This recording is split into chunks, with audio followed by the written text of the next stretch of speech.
بسم الله الرحمن الرحیم. اللهم صل علی محمد و علی آل محمد كما صليت على ابراهیم و علی آل ابراهیم انك حمید مجید و بارک علی محمد و علی آل محمد كما بارکت علی ابراهیم و علی آل ابراهیم انك حمید مجید.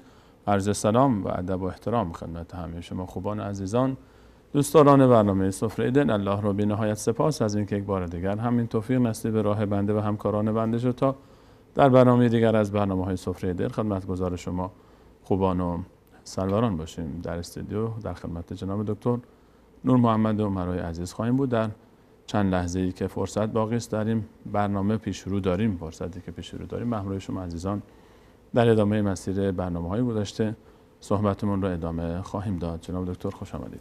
خیلی خیلی ممنون. بنده هم عرض سلام و ادب دارم، هم خدمت شما و هم خدمت دستاندرکاران محترم شبکه و خدمت تک تک شما همراهان همیشگی ما و میزبانان عزیز، بینندگان عزیز و محترم، و کمال سپاس رو دارم از اینکه ما رو در این برنامه ها همراهی میکنید و با مشوره ها و آرایی که برای ما میفرستید برنامه خودتون رو پربارتر میکنید. در خدمت شما هستم. خدمت از ماست جناب دکتر. در برنامه‌های گذشته به همراه شما عزیزان در موضوع بحث دوران نامزدی یا تعبیر دقیق‌تر دوران بین عقد و ازدواج سخنمون رو آغاز کردیم در مسیر بحث انتخاب همسر و بحث خواستگاری، اینا رو که قبل از اون مطرح کرده بودیم به همراه شما عزیزان، و موضوع رو ادامه دادیم در بحث رابطه دو نامزد و دو، حالا به تعبیر شرعیش، دو همسر، چون عقد وقتی که خونده میشه دیگه زن و شوهر میشن شرعاً، حالا گرچه عرف به هر حال احترام به عرف تا جایی که منافاتی با شرع نداره و رعایت مصالحی که ما رو به هر حال زندگی مشترک نزدیکتر میکنه و گرمتر میکنه و دو خانواده ها رو بیشتر کنار هم قرار میده، رعایت این عرف ها مناسب هست. نکاتی رو اشاره کردیم، محدوده رابطه رو گفتیم و اینکه تا چه حدی باشه، گرچه سوالهایی هم در این باب مطرح شده. من در ابتدا جناب دکتر اگر خلاصه‌ای از آنچه گفتیم رو برای عزیزانی که نبودن مطرح بفرمایید. بسم الله الرحمن الرحیم. الحمدلله و الصلاة و السلام علی حبیبنا و مولانا رسول الله و علی آله و صحبه و من والا. همه اون پیش زمینه ای که ما ایجاد می کردیم و روش بحث داشتیم این بود که قضیه ازدواج رو چطور میشه آسان ترش کرد و برخی از اعرافی که در جامعه به وجود اومده و جامعه نوین به خصوص به اصطلاح روند زندگی شهری و بعد از غزو فرهنگی که ما داریم، هجوم فرهنگی که رسانه‌های به اصطلاح مبتذل در جامعه رشد دادن، ما متاسفانه با یک گیرودارهایی در جامعه درگیر هستیم که باعث دردسرهای زیادی شده. همه این مسائلی که با فطرت انسانی در ستیز هست، خب خواه ناخواه اون آثار منفی خودش رو بر جامعه میذاره. واسه همین ما سعی میکنیم که یک زمینه ایجاد کنیم، یک جامعه رو از نظر فرهنگی به رشدی برسونیم که معنا و مفهوم زندگی رو به درستی درک کنه. معرض پوزش در جامعه ما متاسفانه این مسائل بنا خب به هجوم فرهنگی که هست، بنا به چشم به اصطلاح چشم همچشمی که هست در جامعه، بنا به شناخت نادرست از زندگی، که اینه که مثلا ما میخواییم که آبرو حیثیت رو از مادیات مثلا ما بگیریم. خیلی ها فکر میکنن که مثلا اون چیزی که به اصطلاح بروز میدن، ببینید ما قبلا هم این رو بهش اشاره کردیم که خداوند متعال انسان رو واسه عبادت خودش خلق کرد، یعنی برای شناخت پروردگار که در همه چیز بی نهایت هست، همه صفات الهی صفات کمال هست. واسه همین خداوند به دنیا این اجازه رو نداده که مصدر سعادت انسان باشه. اون وقتی که انسان دنیا رو مصدر سعادت خودش میبینه، چی میشه؟ در مقابل این مادیات و دنیا احساس حقارت میکنه. وقتی که من در مقابل یک به اصطلاح دنیایی خوشحال میشم، یعنی اینی که من ارزش این رو نداشتم، من کمتر از این لیاقت این رو نداشتم، چون که به من رسید هول شدم، به یه چیزی رسیدم که دیگه اصلا در تصورم نبود.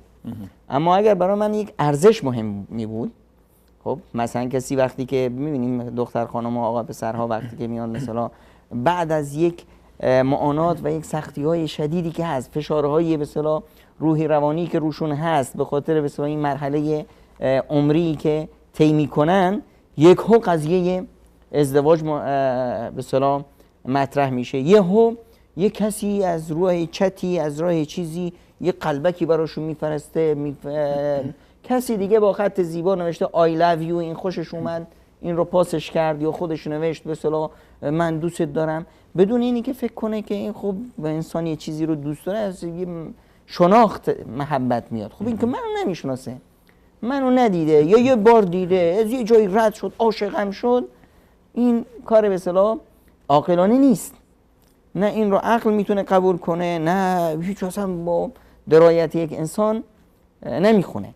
اما این خب چون که در داخل خودش یه فشاری هست، ببینید یک نوجوان ما چطور هست بیشتر به یک دیگه بخار میمونه که یک فشارهایی اون رو در داخلش غلیان میندازه، به جوش آورده. خب یه نیازهای به اصطلاح طبیعی هست، فطری هست که توش هست، این نیازها رو جامعه اطراف محک میزنه. تصاویری که میبینه، نمیدونم جامعه حرفایی که میشنوه، فیلمایی که میبینه، رسانه هایی که میبینه، دخترای لختی که میبینه، یا مثلا دختر خانومی هست آقا پسرای به اصطلاح با عضلاتی که میبینه، نمیدونم همه اینها رو به جوش میاره.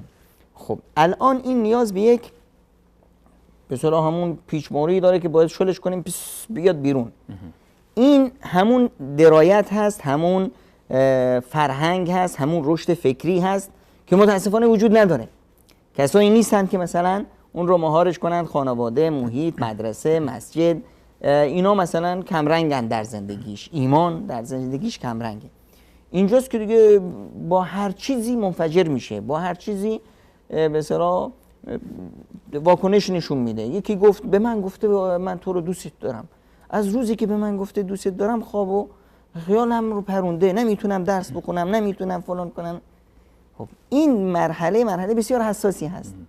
این مرحله رو ما چطور بیاییم کنترلش کنیم؟ متاسفانه جامعه اطراف یک وظیفه داره. ببینید خداوند متعال برای جامعه اطراف یک وظیفه تعیین کرده، معین هست. خداوند متعال وقتی میگه وانکحوا الایام منکم و صالحین من عبادکم، به ازدواج در بیارید. خب دختر پسرای جامعه رو به ازدواج در بیارید. این خطاب به کی است؟ بقیه دوربری هست دیگه، به جامعه.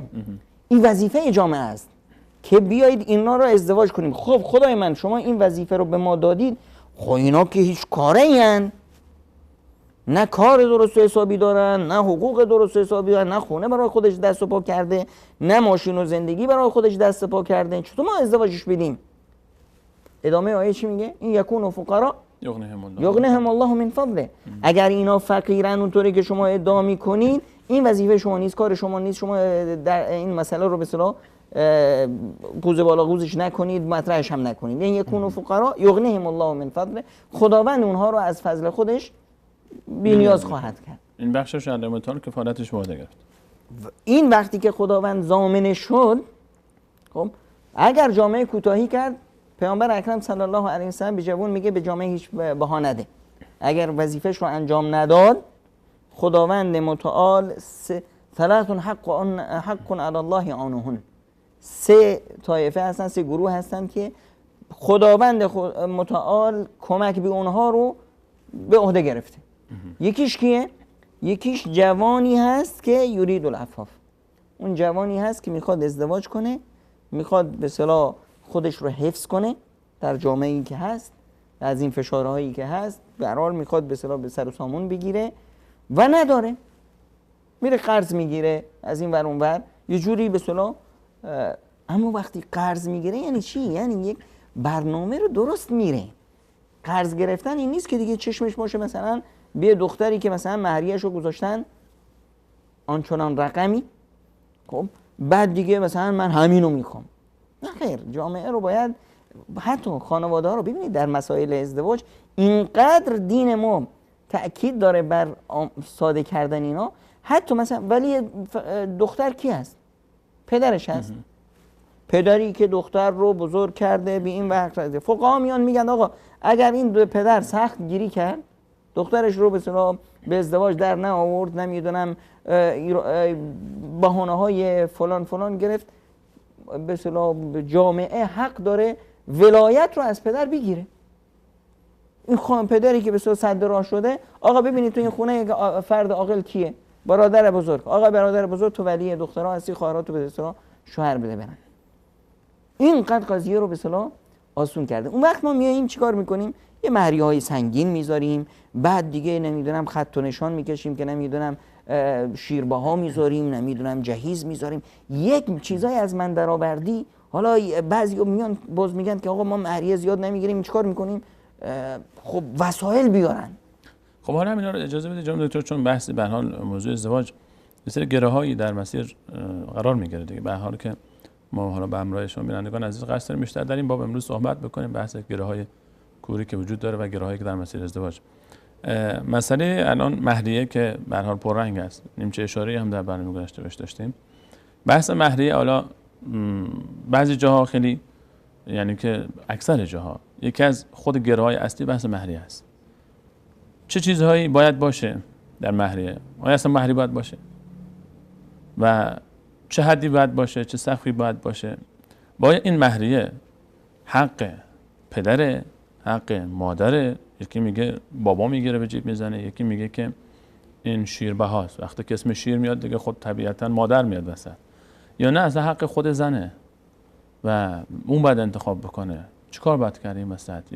خیلی سرگردانن این وسط، هر کسی برای خودش بازاری درست کرده و سکه میگذاره و طلا میگذاره و دلار هزار میگذاره و چیکار باید کرد این وسط؟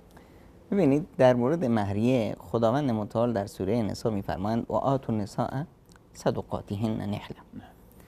شما بیایید صدقات، یعنی این اسمش هست صداق، این اسمش هست ابراز مصداقیت کردن که من که میخوام به اصطلاح ازدواج کنم، این هدیه یک نوع به اصطلاح ابراز صداقت هست که من در این به اصطلاح پیشنهادم یا در این به اصطلاح ازدواجم صادقم. این هم دلیلش به اصطلاح یه دلیل مادی، یه دلیل رمزی هست. ازدواج یا مهریه یه رمز هست، یعنی نماده، یه نماده برای چی؟ برای برقراری رابطه. خب مثلا شما یک کسی رو دیدید تو خیابون، آدم خوبی به نظر میاد، میخوای باش سلام علیکی کنی، خب نمیشه بری که آقا سلام علیکم اسم شما نشد، نه ولی یه لبخندی میزنید. خب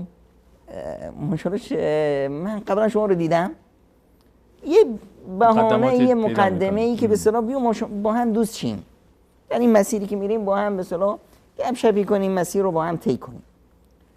قضیه مهریه همچین حالتی هست، یعنی ما یک شناختی از هم پیدا کردیم، میخوایم ازدواج کنیم، میخوایم یه زندگی داشته باشیم.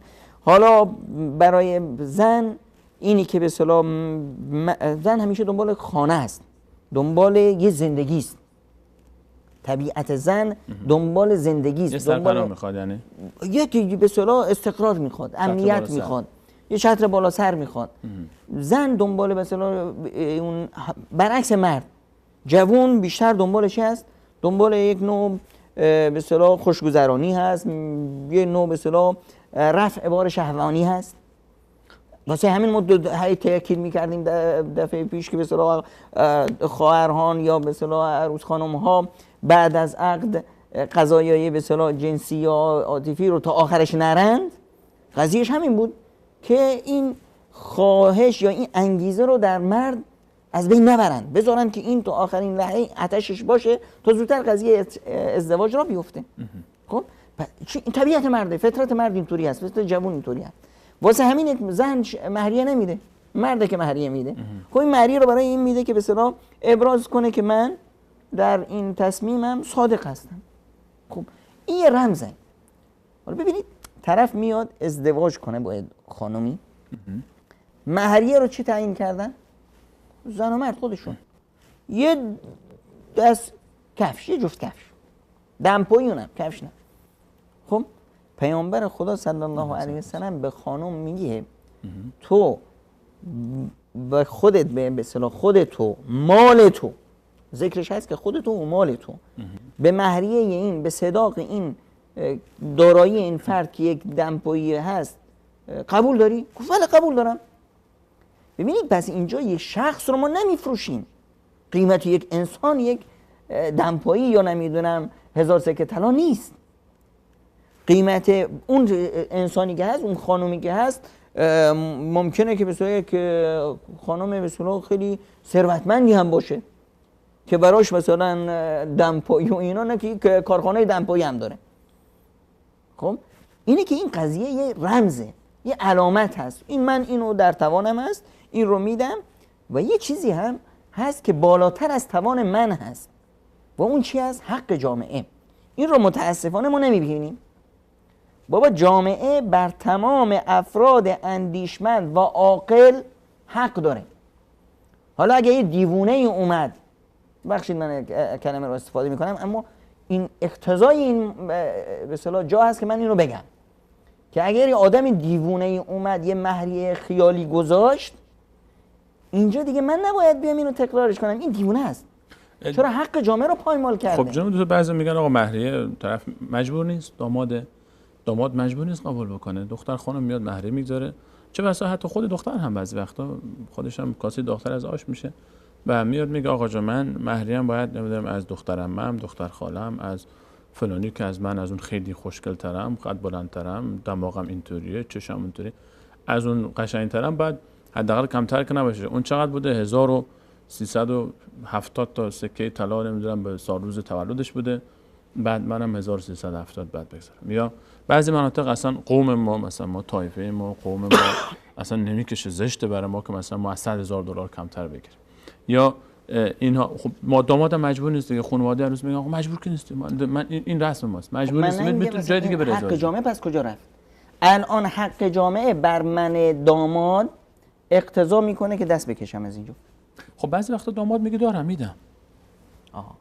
یه چیزی هست که من دارم، درسته؟ داماد داره اما جامعه هم داره؟ جامعه نداره. حق جامعه همینه. حق جامعه اینه که ببین پیامبر خدا صلی الله علیه و سلم میفرمایند من سن سنتا حسنه فله اجره و اجر من عمل به ولا ينقص من اجره شیئا. یعنی کسی که اومد یک راهکار درست و مفید در جامعه گذاشت، این تا روز قیامت افرادی که میان همین راهکار رو عملی میکنن، ولای فلانی کار خوبی کرد، یه ازدواج بسیار ساده ای گذاشت، ما هم مثلش همین کار میکنیم، اجر و پاداشش رو میگیره تا روز قیامت. از اجر اون هیچ کم هم نمیشه، مثل اجر اونا این میگیره تا روز قیامت. کسی دیگه اومد من عمل سنتا سیئه، برعکسش کسی اومد یه راهکار بد به جامعه تلقین کرد. من آقا پول دارم، خب من 1000 سکه میدم، من 1000 سکه میدم، آیا برادر کوچیکتر من هم میتونه 1000 سکه بده؟ پسر عموهای من میتونن 1000 سکه بدن؟ من 1000 سکه رو دادم برای این نمیدونم مریم خانم، خب دختر عمه ها و دختر خاله ها و فلان اونا هم دیگه الان هزاری میشن.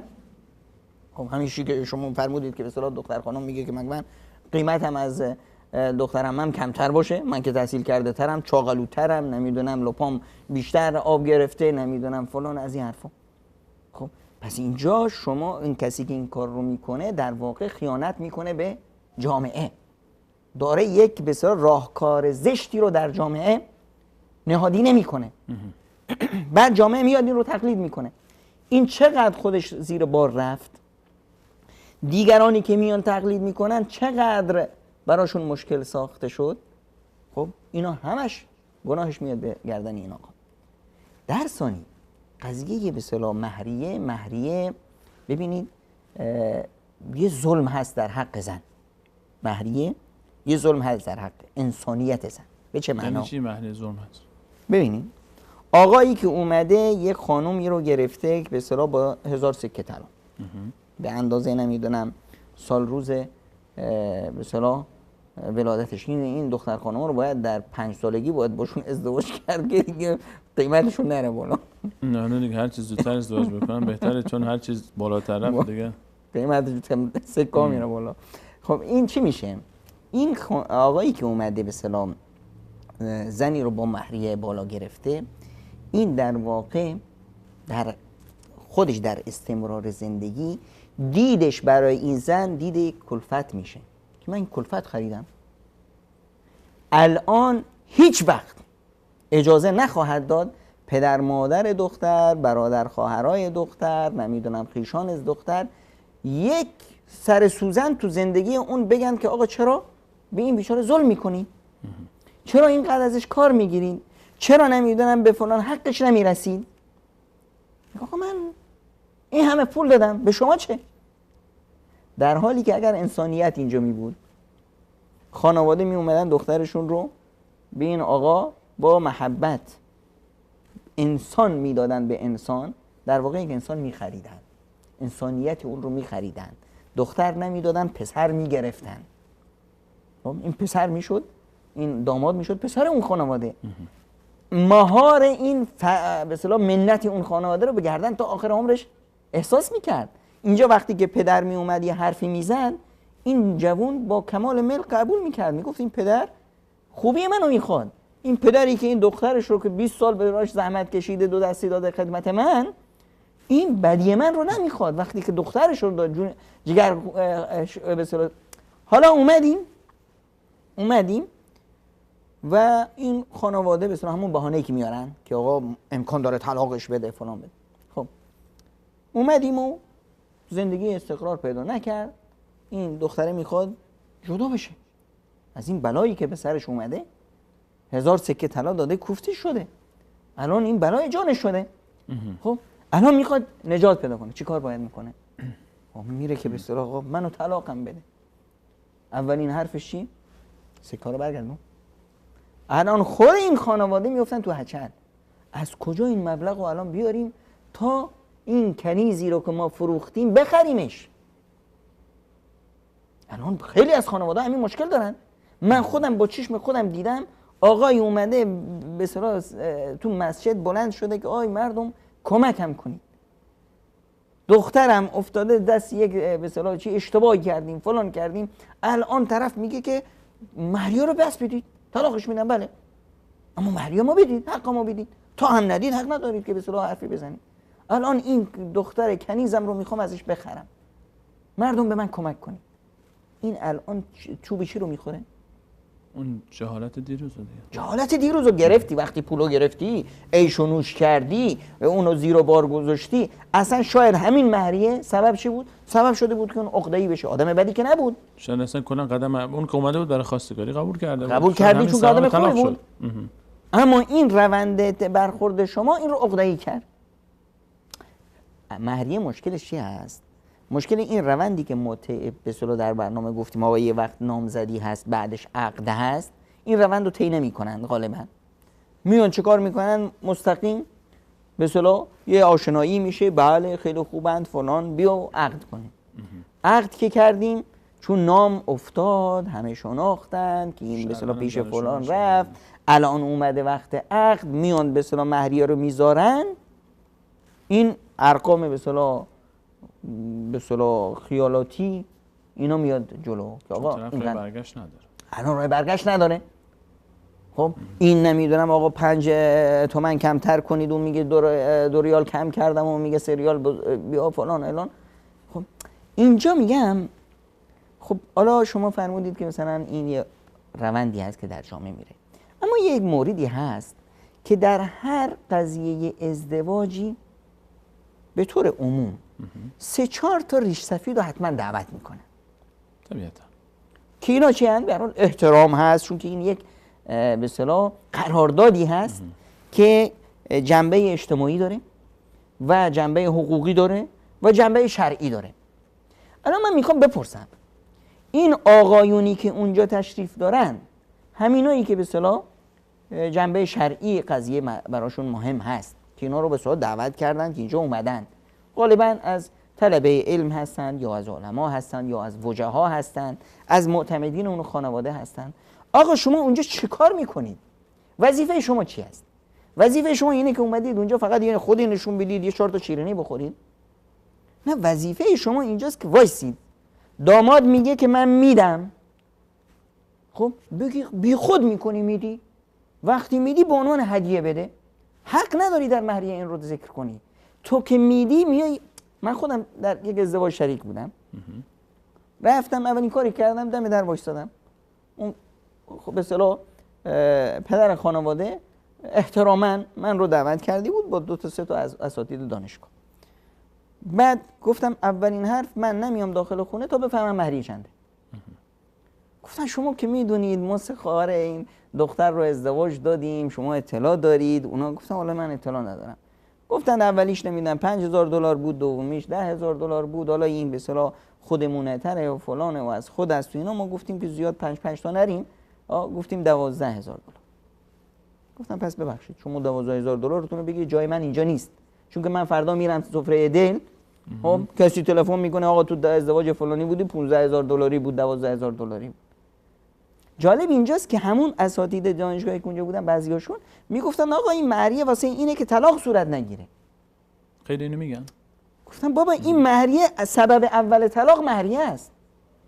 این آقا الان چون که یه نیازی داره، این آقا تا به اصطلاح به نیازش برسه به اصطلاح خرج میکنه و تنازلات میده. قبول آقا. حالا شما به جالب این بود که به اصطلاح داماد بچه یتیمی بود، به اصطلاح پدرش همراهش نبود، برادر بزرگترش اومده بود. گفتم مزید جان تو پول داری؟ گفت نه. گفتم قبول داری مهریه رو؟ میگه هر چه عمو جون بگه. گفتم من خیلی باش برخورد بدی داشتم. گفتم بابا این نشد که. هر چه عمو جون یعنی چی؟ بگو چقدر در بساط داری. اینطوری مجبور کردیم اون خانواده رو، فهموندیم، نه اینکه مجبورش کردیم، فهموندیم که بابا شما میخواید این پسر رو بگیرید، این پسر شما میشه، شما نمیخواید که به این کلفت بدید. خب اینجاست که باید بیایید یه چیزی که در توان هست. حالا در توان هست، ببینید وقتی خداوند متعال میگه و انکحوا الایام منکم، این وظیفه ای چه است؟ جامعه است. یعنی حتی اگر این بچه نمیتونه یعنی چی؟ چقدر داره؟ چقدر در توانش هست؟ $1000 هست؟ بابا همین $1000 نمیتونه. اما خب این نیاز جامعه و یه برنامه ریزی و نمیدونم یه ازدواج را بندازیم و فلان، $1000 مثلا نیازش میشه. این دیگه وظیفه کیه؟ وظیفه همین آقایون که دعوت شدن اینجا، وظیفه همین معتمدین که بابا باشه $1000 مهریه، 200 ریال شاه آقای سلیمانی شما بفرمایید، $200 شاه آقای شما جمع شد بفرمایید، اینم مهریه. ما اگر زندگی رو اینطوری بگیریم، الان تصور کنید این آقا داماد کی باشه؟ ابو جهل زمانه باشه. ما اومدیم این کار رو کردیم، به این صورت به این فرد زن دادیم، این بعدن چی میشه؟ امکان داره که به این دختر خانم ظلم کنه؟ با چه رویی؟ که آقا این زن رو من گرفتم به وجاهت و احترام وجود آقای فلانی و فلانی و فلانی، خدا نکنه به دهن اونا به گوش اونا برسه که من به این بد کردم. خب اینجوری ما باید دلا رو به دست بیاریم، انسانا رو شکار کنیم. واسه همینه که حق جامعه بر هر انسان فریخته و فهمیده‌ای هست که در مهریه قرص وایسه، بگه که آقا من مهریه نمیدم، مهریه من نمیدم، یعنی اصلا نمیدم یا نه یعنی مهریه من همون رمزیته. وقتی که پیامبر خدا بزرگترین عزیزترین انسان روی زمین که دختراش رو همه آرزو داشتن که خواستگار و داماد مثلا پیامبر خدا باشن، یعنی اگر مهریه رو مثلا پیامبر خدا صلی الله علیه و سلم در اون زمان یک کوه طلا میذاشت، خواستگار پیدا نمیشد؟ چرا؟ پیدا میشد. اما نه، مهریه چقدر؟ از ام المؤمنین عایشه صدیقه که شاهد بیشترین تقریبا قریب به اتفاق ازدواج پیامبر بودن، شاهد به اصطلاح قریب اتفاق به اصطلاح همه ازدواج‌های دخترای پیامبر بودن. میفرمایند که پیامبر خدا صلی الله علیه و سلم نه برای خانماش نه برای دختراش بیشتر از 500 درهم مهریه نداد. 500 درهم حالا ما میایم اینجا چی میکنیم؟ آقا درهم چقدر بود اون زمان و فلان. آقا اینطوری نیست. قضیه اینه که اون زمان به اصطلاح واحد به اصطلاح عمله‌ای که به اصطلاح میرفت اون پول رایج دینار بود. دینار یه سکه طلا بود. درهم نقره ای بود. 10 درهم میشد 1 دینار. 10 درهم میشد 1 دینار. یعنی مثلا میگیم ریال و تومان. پیسه و نمیدونم چی. خب یعنی یه چیزی به اصطلاح که در حد این نبود که مثلا با چی مطرح بشه؟ با دینار. مثلا نفرمودند که 30 دینار بود. یعنی واحد پایین‌تر با پول خورد. خب چرا؟ چون مبلغ کمی بود. خیلی کمی بود. در حد هر کسی بود که رد به دست. مثلا امروز ما مثلا میگیم که 500 درهم، حالا بگیم 500 دلار. 1000 دلار نه. آقا 1000 دلار. اما دیگه بیایم یک بسیار این کیه؟ واسه همین بعضی از فقها امثال امام ابن تیمیه و ابن قدامه میفرمایند که این رو باید سقف اعلای مهریه در نظر گرفت. چون این مهریه یکیه، مهریه به اصطلاح بزرگترین شخصیت روز از نظر جایگاه اجتماعی کیه که به پای پیامبر برسه؟ خانواده رسول اکرم صلی الله علیه و سلم، طبقه اجتماعی، جایگاهشون، مکانتشون، اولا از قریش و از قریش از بنی هاشم، از خداوند متعال وقتی اختیار کرد از اعلاترین خانواده به اصطلاح از طبقه اجتماعی روی زمین پیامبرشون رو اختیار کرد. یعنی این وقتی که بالاترین مهریه باشه، بعد از اون پایینش هر چه شد. حالا این مهریه جناب دکتر حق کی هست؟ حق این مهریه رو با کی باید بدیم؟ باید بدیم به بابا یا نه مال خود خانم؟ مخصوصا جایی که متاسفانه باز بحث شیربه ها مطرح میشه و طرف تا قرون آخر آقا تحویل نگیره، بابای دختر، داماد حق نداره اصلا اون سمت قدم بذاره. جالب اینجاست استاد سلیمانی که این هم یکی از بالا قوزای قضیه ازدواج است. مهریه هست مال دختر خانم. بیشتر موارد چون که دختر پسر میخواد که برن سر زندگیشون. میگن بابا خونه نداره، دختر میگه من حاضرم تو خیمه زندگی کنم. خب آقا پسر میگه که والله تو خونه پدرمون یه اتاق انباری هست، میشه اونجا رو درستش کرد واسه. میگه من انباری نه، با خیمه هم راضیم. اما چی اطرافیان میشن چی؟ آش دختر، کاسه دختر از آش. نه باید بابا اینا میخوان زندگی کنن، میخواد این دختر رو بگیره، نمیخواد پدر مادرش رو که بگیره. دختر راضی است. مهریه هست حق دختر، حق ثابت دختر که هیچ کسی در مهریه هیچ حقی نداره. شرعاً هیچ کسی، نه شوهرش، نه پدرش، نه مادرش، یک قرون حق ندارن. حق ندارن چی؟ یعنی مگر اینی که خودش بده. وقتی خداوند متعال میگه که به خودش بده، وقتی بده به طیب نفس باشه. یعنی چی؟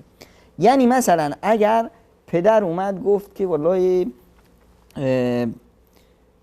خب کرایه خونه هم اومده، میخوایم که دخترمون رو ازدواج بدیم، یعنی میخواد نشون بده که ما نیاز مالی داریم. یعنی این دختر خانم کم جیبشو شل کنه، از این مهریه که دستش هست بده. میگن این طیب نفس نیست. تا این حد این طیب نفس نیست. شما این رو زیر فشار گذاشتید، شما دارید این رو به اصطلاح زیر فشار میذارید تو بهشون بده. اگر آقا شوهر خواست مثلا حق زنه دیگه، حالا میخواد به اصطلاح به کسی بده، میخواد صدقه بده، میخواد واسه خودش جوراب بخره، میخواد نمیدونم به شوهرش ببخشه، میخواد نمیدونم گل بکاره رو جلوی خونهش، میخواد بسوزونه، حقشه، مال خودش. خب اگر شوهر بیاد و همچنین نقشی رو بازی کنه، خودشو پکر کرده فلان الان چیه؟ چی خوبه؟ چیه؟ مورد کوچیکیه فلان چیه؟ فلانه هیچی، میخواستم ماشین بخرم پولشو دارم، پول ست لاستیکشو دارم، پول لاستیک آخرش مونده. یعنی چی با شلش کن؟ میگن آقا این طیب نفس نیست. یا به صورت روش فشار میاره فلان میاره که چی؟ نه به اصطلاح غیر مستقیم میگه که مهریه رو ببخش. خب بیچاره میاد میگه بخشیدن، این طیب نفس نیست، حلال نیست.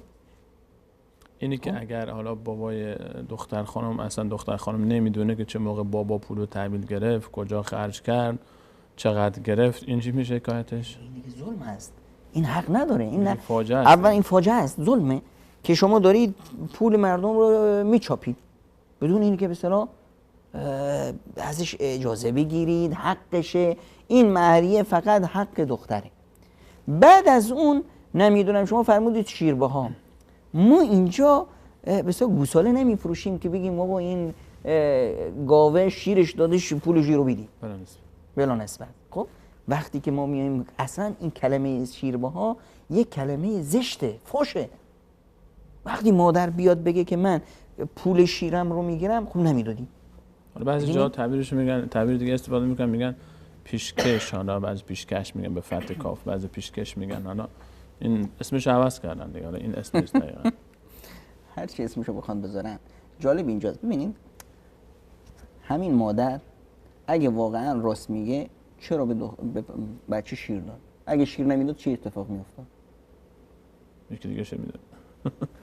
اگه شیر نمیداد پستوناش درد میگرفت که مجبور بود بیره پیشه به اصطلاح چی؟ یعنی این روزی کیه؟ وقتی بچه گرسنه میشه چه اتفاقی میفته تو به اصطلاح سینه مادر؟ خود به خود شیر میکنه. بچه گرسنه میشه، تو به اصطلاح پستون مادر شیر میاد، پستون شروع میکنه به سوختن، سوزش پیدا میکنه که بره. یعنی این رزقیه که خداوند گذاشته، این مال تو نیست که بیای بفروشیش. خب حالا اون وقت دادی، الان بعد از 20 سال یادت اومده که مثلا من یه روزی شیر دادم پولشو بدیم. نه حالا مادر که غالبا این کارو نمیکنه، بیشتر بابا یادش میفته که مادر شیر داده بود، به نام مادر و به کام پدر میشه اینجوریه دیگه. حالا به نام مادر بیشتر بابا میگیره این پولو، به مادرم نمیدن. مادر کجا بوده؟ مادر کسی نمیده، اصلا صلاح نمیکنن باش. در هر صورت این یک کلمه یا واژه بسیار بدی هست که این واژه رو حتی در زمانهای قدیمی که برده فروشی بود و کنیزک فروشی بود این واژه وجود نداشت. چی میگفتن؟ میگفتن این دختر خیلی خوبیه، خوشگله، ببینید بازوهاش چقدیه، نمیدونم کمر باریکه و نمیدونم چشاش تاره و فلان و از این حرفا، آهو گردن و نه زرافه گردن و آهوی چشمه، از این حرفا. به هر حال خودشو وصف میکردن، کنیز رو میفروختن. اگر اون روزا میگفتن که آقا این کنیز رو بخرید، این به اصطلاح شیر مادری که به این شیر داده شیرش بسیار پرچربی با چربی کامل بوده، اینا مردم میخندیدن. حالا ما داریم همون حرفی رو میزنیم که اون روزا خنده دار بود وقتی برده فروشی بود، حالا دیگه بدتر. خیلی ممنون جناب دکتر. اجازه بدید که حالا شما چای رو کور بنام ریختم، فرصت ندادم که جناب دکتر چای رو میل کنن و شاید بعضی از بینندگان ما برخی از شما عزیزان از برخی از تعابیر آزرده خاطر بشید، اما حقیقت دردهایی که در جامعه است اگر ما بیان نکنیم به هر حال کی باید حل بشه این مشکل. واقعیت موجود در جامعه خیلی تلخ‌تر از صحبتایی است که ما داریم مطرح میکنیم. شاید حالا تعبیر برای بعضی از عزیزان متاسفانه برخی از تعابیر ما، برخی از جملاتی که مطرح میشه به هر حال یک عده از عزیزان بر بخوره بدون تعارف، اما آنچه که گفته میشه آن چیزی است که در شرع مقدس اسلام و در کتاب الله و سنت صحیح رسول صلی الله علیه و سلم هست و ما باید خودمون رو تابع این قانون زندگی بکنیم تا به سعادت و خوشبختی برسیم، تا به اون هدف اصلی ازدواج برسیم، تا به اون سعادتی که برای فرزندانمون در نظر داریم برسیم و غیر از این ما خودمون رو باید ملامت بکنیم، نه اینکه چرا فلانی همچین حرفایی میزنه، چرا اینجوری داره صحبت میکنه. یک کمی بشینیم به خودمون خلوت بکنیم، یک کمی به خودمون صحبت بکنیم که واقعا کاری که انجام میدیم درست هست، به صلاح فرزندانمون هست یا نیست و از خودمون باید شروع بکنیم. یعنی اینو باید بشکنیم، این گره ها رو باید باز کنیم، خودمون با دست خودمون باید باز کنیم و تا قدم بر نگذاریم در میدان، تا این منیت ها رو، تا این چشم همچشمی ها رو، تا این تکبر و غرور ها رو، تا این بازار بردگی که ما غیر مستقیم متاسفانه راه انداختیم اینو نشکنیم، مشکل ازدواج جامعه ما، مشکل به هر حال عفت و حیا و حجب و حیایی که ما داریم ازش گله میکنیم در جامعه ما حل نمیشه و بسیاری از این مشکلات بیشتر و بیشتر هم خواهد شد. اجازه بدید میان برنامه ببینیم، برمیگردیم. همچنان ما هنوز با جهیزیه هم کار داریم. بحث دوم مهریه رو به همین قطع اکتفا میکنیم بهش. اما جهیزیه هنوز باز بحثش داغه. جهیزیه است و سوالهای شما بینندگان عزیز در بخش دوم ان شاءالله در خدمت شما عزیزان خواهیم بود. نور في الظلمات أنسي في خلواتي يا سعدي وهنائي القرآن حياتي وأنكحوا الأيام منكم والصالحين من عبادكم وإمائكم إن يكونوا فقراء يغنيهم الله من فضله والله واسع عليم. و به مردان و زنان بی همسر و نیز غلامان و کنیزان شایسته خیش همسر دهید اگر فقیر و تنگ دست باشند. الله آنان را از فضل خیش دارا و بی نیاز می گرداند و الله گشایشگر داناست. نور في الظلمات أنسي في خلواتي يا سعدي وهنائي القرآن حياتي.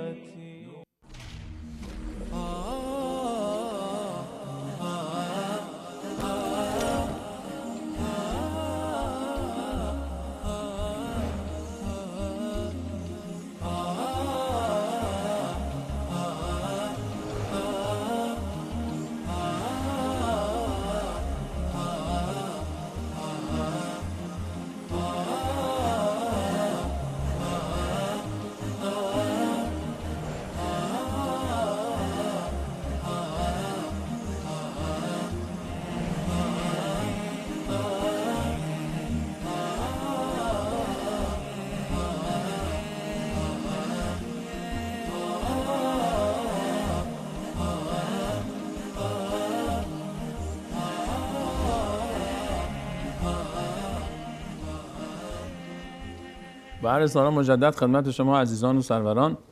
همچنان با شما هستیم. هنوز محفل عروسی نرسیدیم، خیلی راه طولانی هنوز تا به عروسی برسیم. گلوغال زیاد است. شما یه چای نوش جان بفرمایید تا فعلا قبل از عروسی یکم بحث داغه و حالا امیدوارم که بینندگان ما هنوز کانال‌ها رو عوض نکرده باشن، علاوه خصوص خانواده‌ای که دختر خانم‌هاشون دم بخت هستن. ببخشید اگر برادرتون مقداری خیلی راحت صحبت میکنه. ما همه شما رو به خاطر الله متعال دوست داریم و همه شما رو خانواده خودمون میدونیم و از همه شما عزیزان سپاسگزاریم از اینکه به هر حال ما رو هم جزء خانواده خودتون میدونید و در جمع خودتون راه میدید و به هر حال ما هدف ما الله هم شاهد است بر این گفتار ما و بر قلب ما که جز تلاش برای سعادت و خوشبختی خواهران و برادران ما که دم بخت و در شرف ازدواج هستن چیز دیگری نیست. جناب دکتر، حالا مهریه که به هر حال بازارش داغ هست، جهیزیه عروس رو باید حتما حالا این بخشش حالا باز طرفدارش بیشتر خانواده عروسن، بخش اولش حالا خانواده داماد بیشتر طرفدارشن، بخش دوم جهیزیه رو غالبا خانواده عروس بعد در برخی از مناطق، غالبا مناطق اینجوری است، حتما با یک مقداری به هر حال یک کامیونی بعضی جاها از وسایل منزل و آخرین مدلاش بفرستن به خانه بخت. جالب اینجاست البته این مسائل جهیز و اینا که به وجود اومده سرچشمه از کجاست؟ سرچشمهش اینه که مثلا فلان بنده خدا دخترش رو به اصطلاح به ازدواج در آورده، میخواسته یک هدیه هم به دخترش بده. حالا از خونه ما میره یک خونه جدید، حالا خونه جدید چون من پدر میگه من دارم یکم به اصطلاح بهش برسم، کمکی باشه برای فرزند. بعد طرف دیگه میگه فلانی به دخترش این کار این چیزا داد پس من چرا ندم. به این صورت یک روند منفی میاد در جامعه. واسه همینه که ما به اصطلاح تاکید بر این داریم که در قضیه ازدواج تا میتونید قضیه رو ساده بگیرید و هر جا در به اصطلاح جوونا مثلا مهریه وقتی مهریه کم میذارن هر جا بگن که من ازدواج کردم مهریه خانمم زیارت بیت الله بود، مهریه خانمم نمیدونم من بهش گفتم که فلان سوره قرآن کریم رو یادش میدم، یه چیزی به اصطلاح بسیار کم. و این رو بر زبونا همونطوری که به اصطلاح حرفای بد رو منتشر میکنیم، حرفای خوب رو منتشر کنیم. خب تا جامعه به اصطلاح این فرهنگ تو جامعه جاسازی بشه. همچنین در جهیزیه، شما که میخواید به دخترتون جهیزیه بدید، حق جامعه بر شما اقتضا میکنه در ابتدای ازدواج بهش هیچی ندید، بذارید که بره سر زندگی خودش، بذارید که نمیدونم با همون کمترین زندگیشو شروع کنه، 4-5 ماه بعد برید بهش هدیه بدید، چند ماه بعد بهش هدیه هر چه دلتون میخواد بدید، تا جامعه همش بفهمونه که این دختر با جهیز نرفت. خب اینو یک عیب میدونن خیلی جا، اگه دختر به جهیز حالا نره همینه که این عیب میدونن که تو هچل افتادن. حالا مثلا ما در جامعه پاکستان این یکی از بزرگترین مشکلات جامعه است. خب و ما همیشه سعی میکنیم دخترای دانشجو را اینو بذاریم که بابا ما جهیز نمیدیم. بعضی خانواده‌ها اعلام میکنن، خودشون راحت میکنن. اونایی که این کارو نمیکنن الان متاسفانه هم تو در ایران صندوقایی به راه انداختن برای صدقات و خیرات و گدایی کردن که آقا چند تا دختر رو میخوایم جهیز براشون تهیه کنیم. منو یاد یک خاطره انداختید. پیش یکی از دوستان بودم، حالا بدون ذکر نام قوم، حالا عزیزی در صندوقی رو باز کرد، یک لباسی رو من نشون داد و گفت که این لباس برای بیشتر گلدوزی داشت و گل داشت و دیگه لباس هم داشت از بین میرفت، کهنه میشد، به خاطر اینکه میخواست از عرفا و آداب رسوم بگه. گفت که این لباس مال 30 سال پیشه یا 40 سال پیش که به هر حال ازدواج پدر و مادرمون صورت گرفته بوده و هدیه داده بودن 20 دست و 25 دست لباس، بعد میدادن به هر حال به همراه عروس خانم باید میرفت. این فقط از لباسش بود دیگه، حالا باز وای با حال بقیه مسائل تا حالا استفاده نشده بود. این گفت هنوز این یکیش مونده و یادگاری همجوری نگه داشته، انا هیچ دستم نخورده بهش. ببین الان تصور کن در اون روزی که این رو تهیه میکردن چه مشکلاتی رو اینا پدر مادر اینا تحمل کردن، خانواده اینا چه خونجگری خوردن تا این ثروت رو به دست آوردن که لباس تهیه کنن که آقا این بعد از 40 سال میخواد بپوشه اگه زنده موند. خب پس این جالب هم این است، خیلی یه وقتی هست که ما یه کار اشتباه میکنیم. بابا اشتباه میکنی اشتباه بکن، اما خیلی زشته که بیایی این اشتباه رو باز یه چتکه برداری رنگ دین بهش بزنی. جالب اینجاست که بعضی وقتی تو حرف میشه از جهیز میگن که رسول الله صلی الله علیه و سلم هم برای دخترشون جهیز دادن. دیگه باید کم اینقدر دیگه نباید پر رو بشیم. بابا وقتی میگیم ازدواج علی از فاطمه یعنی چی؟ علی اصلا کجا بود؟ تو خانه پیامبر. علی پسر همین خانواده است، تو همین خانه است. پیامبر اکرم صلی الله علیه و سلم دخترشون رو به ازدواج علی در میارن. یعنی چی؟ یعنی یک کلبه دیگه درست میکنن. 4 تا هم خانه فاطمه کجاست؟ دیوار خانه رسول الله. خب دیگه یعنی اینجا 4 تا خشت درست کردیم بالا آوردیم، نمیدونم یک اتاق درست کردیم. خب این اتاق درست کردیم، دختر پسر میرن تو این اتاق، خب نیاز دارن یه نمیدونم محتابه داشته باشن که نمیدونم تخم مرغی رو بزنن، نیمرویی یا پرویی درست کنن، نمیدونم یک قوری نیاز دارن که چای واسه خودشون درست کنن، یه فلاکسی نیاز دارن، حالا حسیری فرش نیست یه حسیری باشه، نباشه خب یکم ریگ بذاریم و خونه رو به اصطلاح پهنش کنیم. یعنی این چیزا این که اسمش نشد جهیز. این وظیفه جامعه است، وظیفه اطرافیان هست. وقتی که یه دختر پسر رو به اصطلاح با یک کانون جدید تشکیل میدن، همه هر کسی به حد استطاعت خودش، یکی نمیدونم چند تا استکان میاره، یکی نمیدونم چند تا قاشق میاره، یکی میاره که این خونه با حداقل شروع بشه و با مرور زمان این آقا به اصطلاح به راه میفته، خانم هست و این خونه رنگ و بوی خودش رو میگیره. یعنی میفهمید به جای اینکه این فشار به سر خانواده عروس باشه که حتما باید خانواده عروس این کارو بکنه، چرا دور بری این کار نمیکنن؟ چرا دوستان و آشنایان جامعه نمیان اگر وسایل نیاز هست؟ حالا به هر حال به بهانه این اتفاق میفته که این خونه نیاز به وسایل داره و این وسایل رو بعد خانواده عروس وسایل هم دیگه معناش این نیست که این آقایی که به اصطلاح میخواد ازدواج کنه امروز ما مشکل چی هست؟ مشکل این است که این دختر خانم وقتی از این خونه میره بیرون میخواد که در خونه مشابه این جای بگیره. یادش میره که این خونه ای که الان توش زندگی میکنه دسترنج 50 30 20 سال زحمت پدرش هست.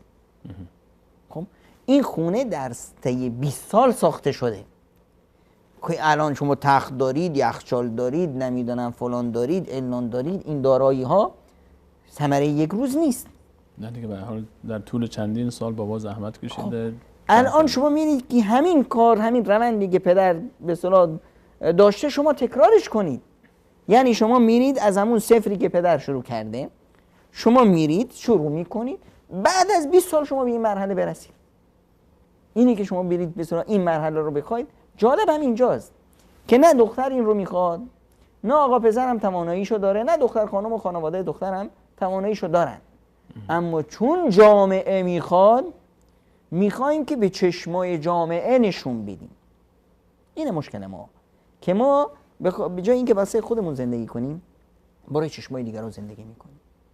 دیگران هم براشون هیچ این چیزا مهم نیست. اینا به سبب نقل مجلساشون میشه که بدبخت خودشو چقدر به زحمت انداخت، چقدر قرض و قرضه گرفت که دخترشو خاک به سرت بشه، دختر بعدی رو چیکار میخوای بکنی؟ این نقل مجلس مردم است. مردمی که مثلا میان تو برنامه ما بعد میرن بعد ما رو میگن، پس چرا ما اینقدر خودمون رو به اصطلاح به عذاب میندازیم، تو درد سر میفتیم به خاطر این؟ چی فکر میکنیم که آقا جهیز به دختر ارزش میده؟ کی گفته که جهیز به دختر ارزش میده؟ الان که از بزرگترین معضلات این خانواده همین است. الان چرا؟ ببینید در خیلی از شهرهایی که این مشکل رو دارن، در اعرافی که این مشکل رو دارن، من خودم شاهد بودم. شما برو در به اصطلاح زایشگاه، تا بهش به اصطلاح به خانواده میگن که دختره، همه میزنن زیر گریه. واسه چی؟ واسه اینی که میگن که آقا اینو از الان به فکر اینن که این خب 20 سال بعد باید شوهرش بدیم، جهیزش رو چه کار کنیم؟ واقعا یکی از معضلات این جامعه است، این خانواده است. میبینی که از روز اول پدر و مادر دردشون این است که 20 سال بعد من میخوام این دختر رو شوهر بدم، از الان یک قرون جمع میکنن برای 20 سال بعد جهیز رو تهیه. اگر کسی بگه خب خانواده پسر مهریه، به هر حال مهریه رو که پرداخت کردن، خانواده پسر میگه ما مهریه پرداخت کردیم، پول دادیم، یا جایی که مثلا طرف شیربها میگیره، شیربها پرداخت کردیم، برن آقا از ما پول گرفتن حالا خرج کن. چی میگی؟ وقتی که اینجا مفهوم زندگی، شناختی از زندگی درست نیست.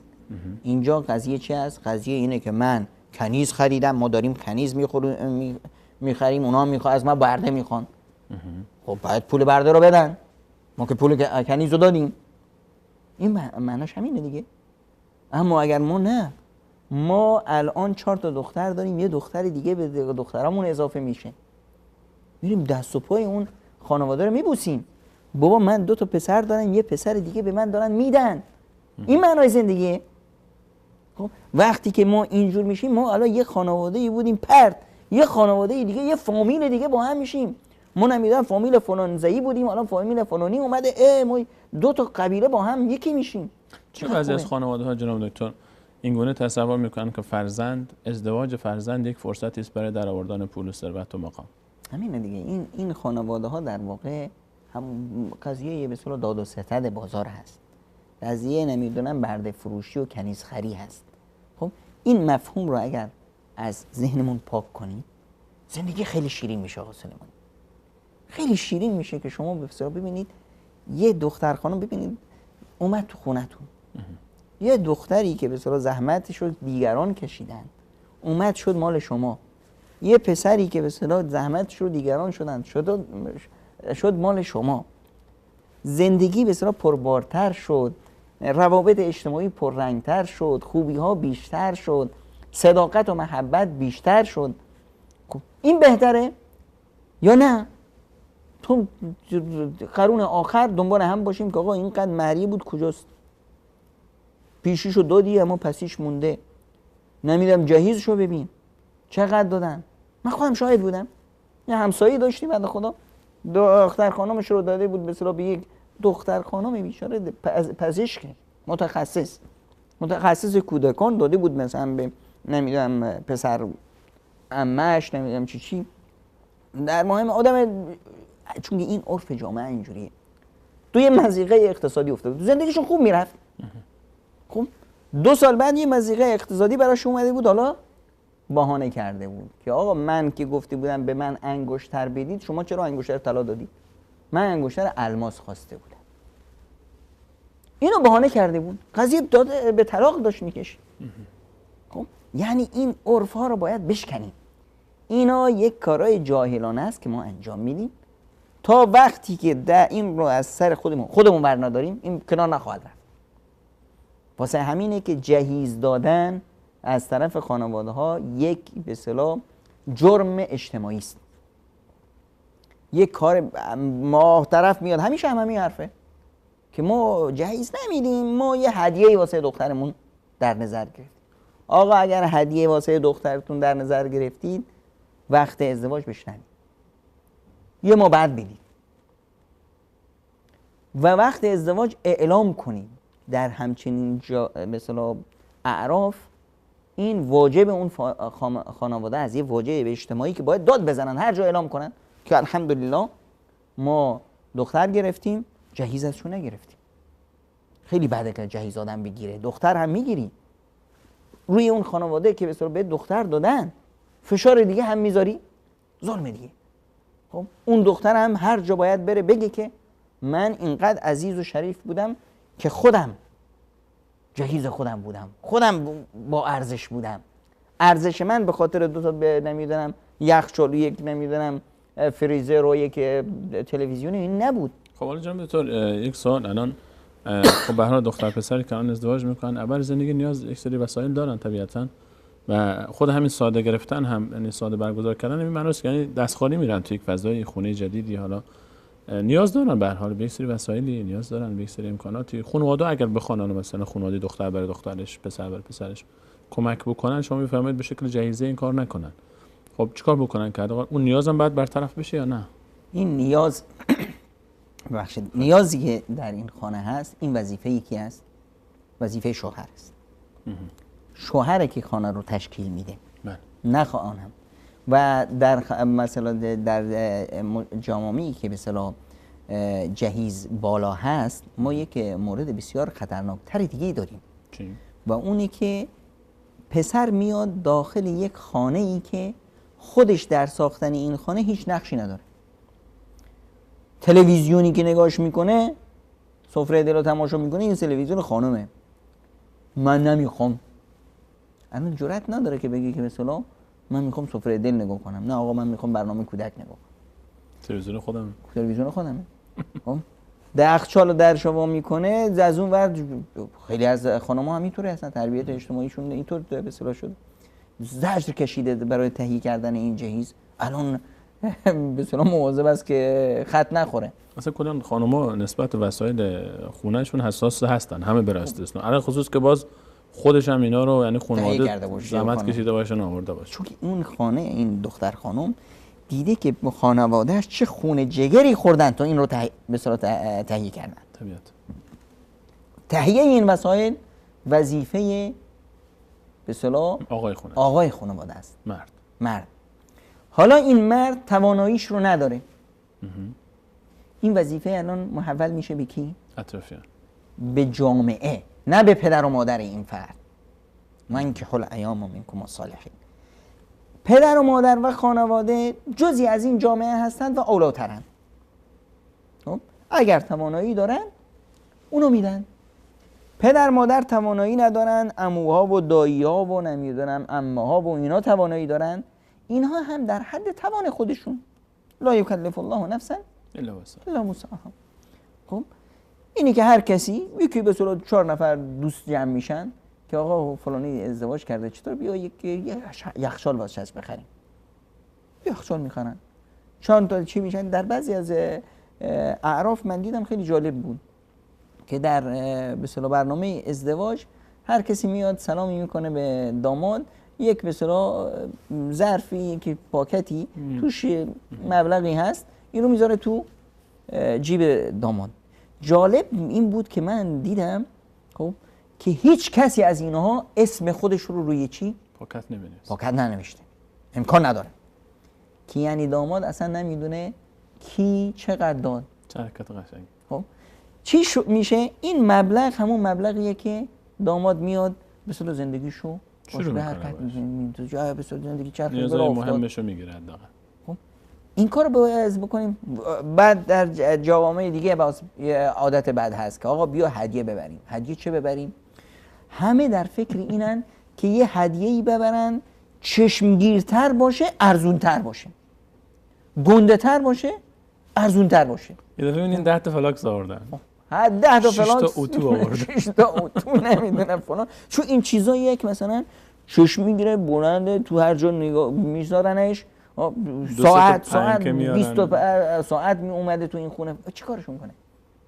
خب پس بهتر نیست که به جای این آقا یه مبلغی توی پاکتی میذاری، تو جیبی، خیلی محترمه. تو نمیدونم چی. جالب بود، من جایی دیدم که چیکار کرده بودن تو همون برنامه عروسی، جلوی به سلام عروس یک گلی گذاشته بودن. خب یک گلدان بزرگی بود، یک گلی جلو بود، هر کی می اومد همینطور که به اصطلاح جالبم بود، هر کی می اومد از اونجا رد میشد اینطوری به اصطلاح همون پاکت رو مینداخت پشت همین گله که یعنی حتی دیگران نبینن که من هدیه دادم. خیلی محترم، خیلی جالب، خیلی محترمانه. الان نه به اصطلاح آبروی حیثیتی این خانواده خدشه‌دار میشه، نه من توضیح میدم که من اینقدر دادم. یک مثلا حرکت اجتماعی زیبا و ساخته شدن یک خانواده. وقتی من این کارو بکنم در حق دیگران در حق فرزندان من هم این کارو خواهند کرد. امروز وقتی من این کارو کردم و فردا من نبودم، بچه‌های یتیمم ضایع نخواهند شد. خب ما باید اینطوری به اصطلاح دیدمون این باشه. اما نه، چون که من یه دختر دارم، من یک مثالی دارم که میگه من هر چی شد و بعد از من دنیا رو آب ببره، به من چی؟ خب این دیدیه که مثلا شما الان یه دختر داری جهیز به اصطلاح میتونی بیدی، یا نمیدونم مهریه بالا میتونی بگیری، بعدش دختر دیگه نداری، پسر دیگه نداری که مشکل داشته باشی. اما فردا این پسر و دختر رو میخوای چیکار؟ نوهات چه مشکلی دارن؟ چون که این به اصطلاح همونطور که حرفای بد یک کلاغ چل کلاغ میشه، این عرفهای بد هم یک کلاغ چل کلاغ میشه. بدون شک. کاش همه ما بینندگان عزیز بتونیم که واقعا آنچه که گفته میشه رو فقط به عنوان یک سری اطلاعات عمومی و به عنوان یک محفلی که نشستیم کنار هم چای میخوریم، یک حرفی به حال گوش میکنیم، این در این حد تموم نشه این حکایت.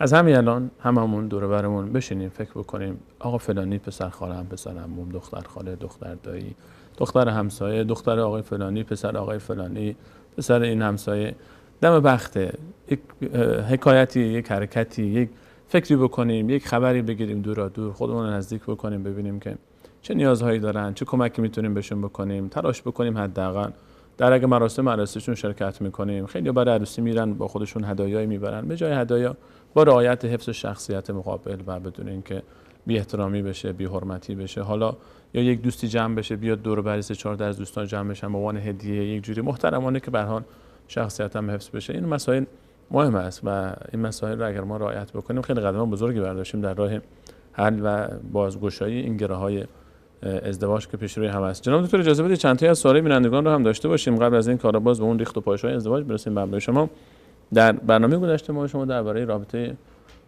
دو تا به هر حال زن و شوهر به تعبیر شرعی شما نامزد قبل از ازدواج به این عقد ازدواج صحبت کردید که یک سری محدوده فرمودید رعایت بشه و علاوه خصوص روی بحث تصویر و فیلم و ارتباط تصویری شما تاکید داشتید که به خاطر خطرهایی که وجود داره یک مسائل فرمودید. بیننده فرمودن که در حالا همین سوال یعنی پچ دختر پسر مشکل نداره، یعنی برداشتشون این گونه بوده، ولی تصاویر و فیلم از این قبیل چیزا مشکل داره. یعنی مشکلی که این هم تصاویر هم مشکل نداره، مشکل اینه که اینا این تصاویر لو میره.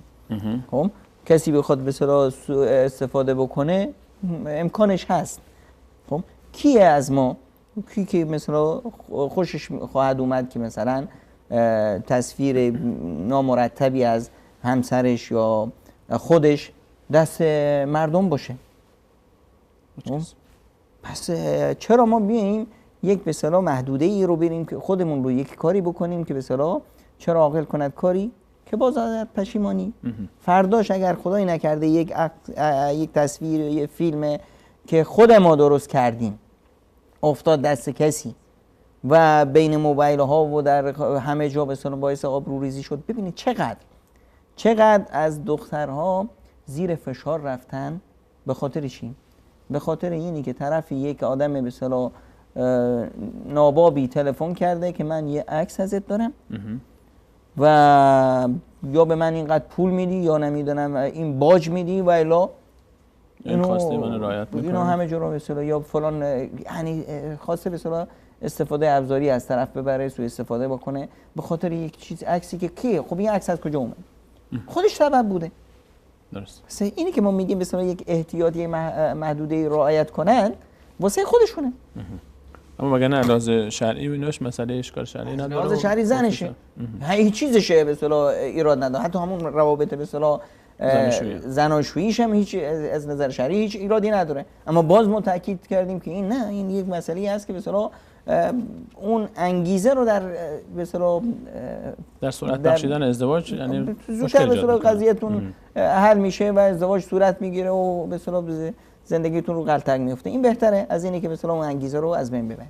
در برنامه گذشته پیام خواهری رو مطرح کردیم که ایشون فرموده بودن 3 تا فرزند دارن و دچار مشکل با شوهرشون و مشکل اصلیشون هم این بود که گفتن خیلی گوشه‌گیره و منزویه و رابطه نداره با خانواده ما، یعنی خانه پدر و مادرشون، و ادامه دادن که سوال منو درست نرسوند، اینا رو چون گله نکنن از ما و شوهر منو تحقیر میکنه و با آمدن کلا خانواده من به خانه ما مشکل داره، همیشه مجبورم میکنه به دروغ بگم خانه نیستیم، دیگه شخصیت خودم هم کوچیک شده. این تکمیلی سوالشون بود که گفتیم حقشون. ببینید خواهر عزیز، شخصیت شما خودتونید. اگر شوهرتون 100 بار به شما فحش بده همون 50 کیلوتون 50 کیلوه، هیچ کم نمیشید، خیالت راحت باشه. شخصیتت خرد نمیشه، اصلا خرد نشده و نخواهد شد. خداوند متعال میفرماید یا ایها الذین آمنوا لا یضرکم من ضل اذا اهتدیتم.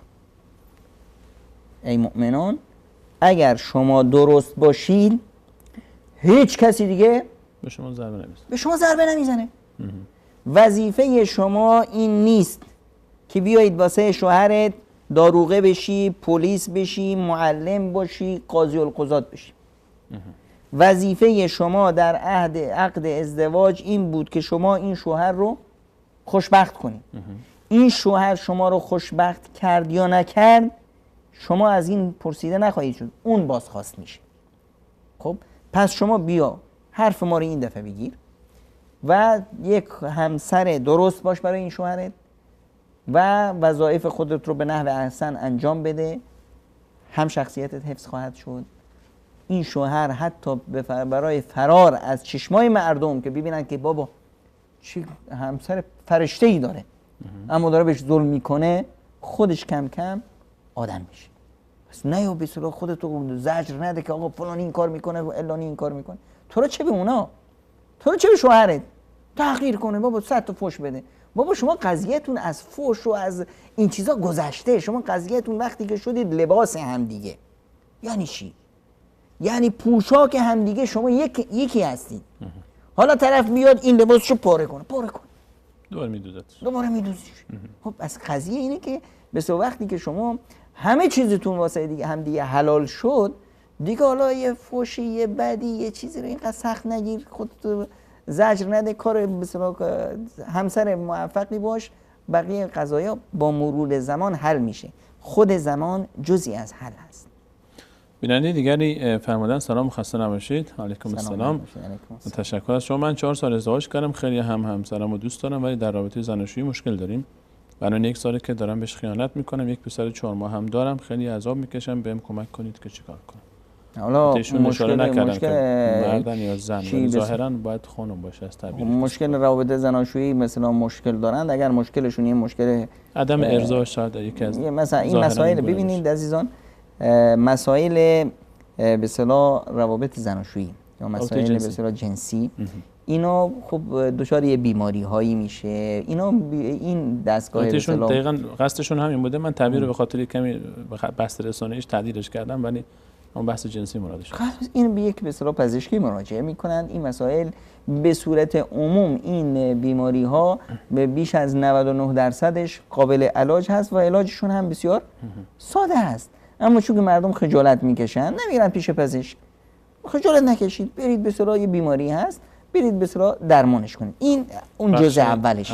بحث دوم بحث دومش که این خیانت هست، این یه جنایت هست. شما به اصطلاح در واقع به خودتون خیانت میکنید، به خدایی که به اصطلاح برای شما قانونی و وضع کرده به خداتون خیانت میکنید. اینجاست که شما باید توبه کنید. خودشون هم فرمودن خیلی عذاب میکشن از این کار. طبیعی است. این به اصطلاح جزئی از عذاب هست، این عذاب کامل نیست. بعدش هم خداوند ستیر هست.